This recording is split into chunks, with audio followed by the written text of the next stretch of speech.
If ever there was a Team 17 game that wasn't Worms, Overcooked is it. It is one of the biggest sleeper hits of the year. It's fantastic fun to play. This is the split screen local co-op game you want to play this year. And you're probably thinking to yourself, why the hell would I want to play a cooking game, local co-op? Surely that's not going to be fun. You'd be completely mistaken. I mean, as you can see from this scenario right now, I'm in a kitchen on a pirate ship. Open air, I'm traveling in the open seas, and I'm creating mushroom soup. What the heck? Only in Overcooked would this make any sense. And as you can see there, the barriers are actually moving as I'm moving along, because it's like swaying to and fro on the deck. Essentially what you have to do, you have to create the orders you can see in the top left of your screen there. So I'm actually creating mushroom soup, so I have to chop 3 sets of mushrooms, put them in the cooking pot, serve them on the plate, and then deliver them to, I don't even know where this is going. Is this going to other pirates? Is this going out into the Caribbean? Is this going to some island off the Caribbean? I don't even know where this is going, and I don't really care. All I care is I've got to create mushroom soup in as fast a time as possible, and I've got to do it now. Actually, no, now I'm jumping into onion soup. Now, the aim is here, you can see you've got 2 chefs. This is actually just me controlling both of these chefs, and you can alternate between chefs by tapping the L1 button. And like, we can have one chef chopping away at the onions while another chef is cleaning up the plates, or another chef is kind of serving. You can do all kinds of different things with this. But this game is so crazy, you can actually have 4 players at any one time playing locally together. Now, you probably figured to yourself, why would I want to play 4 players playing this crazy cooking game, this big, great British bake-off rip-off? This is seriously one of the best co-op experiences I've had in a game, probably since Worms. It's fantastic. It works, you know? And I've had a lot of fun with it. I mean, if you're just looking at this environment here, I'm just creating soup, but then I can actually go on and create other culinary masterpieces like burgers, I can create pizzas, I can do all kinds of crazy things in Overcooked. And the game itself, as you can see, there's actually a timer on the cooking. So what you need to do, you need to make sure that you're chopping up your tomatoes, your onions or mushrooms or whatever, and then you're running them to the cooking pot, otherwise it'll overheat and burn your soup. And obviously if you burn your soup, then you've got to get the fire extinguisher. You just saw me pass there, and you basically got to let out the fire, and that kind of like takes away from your time.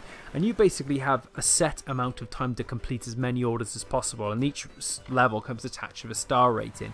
So you know, you really need to be on the ball as quick as possible, doing as much as you can do.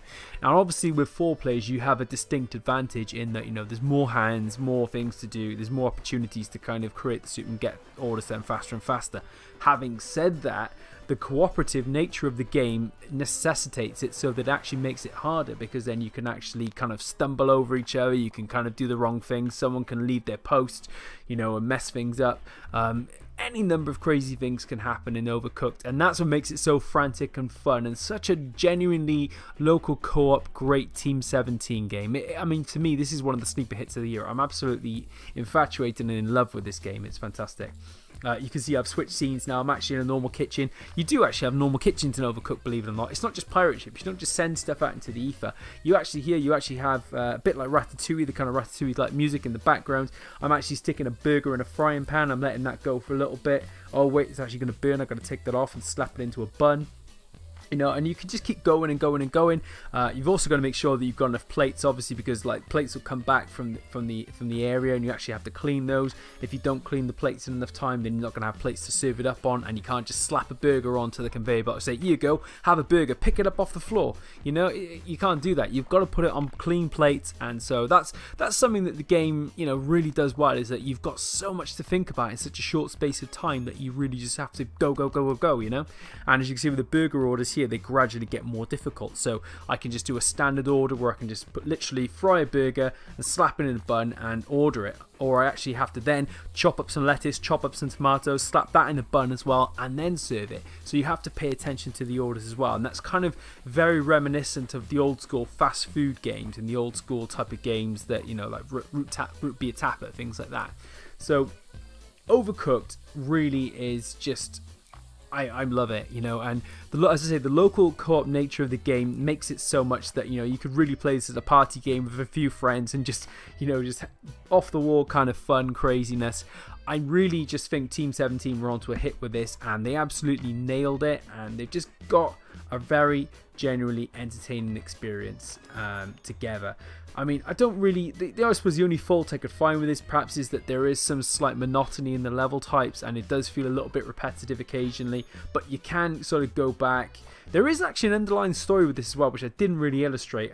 You're kind of like your two chefs that have gone back into time to be like the master chefs, so then you kind of confront like this apocalyptic demon in the present.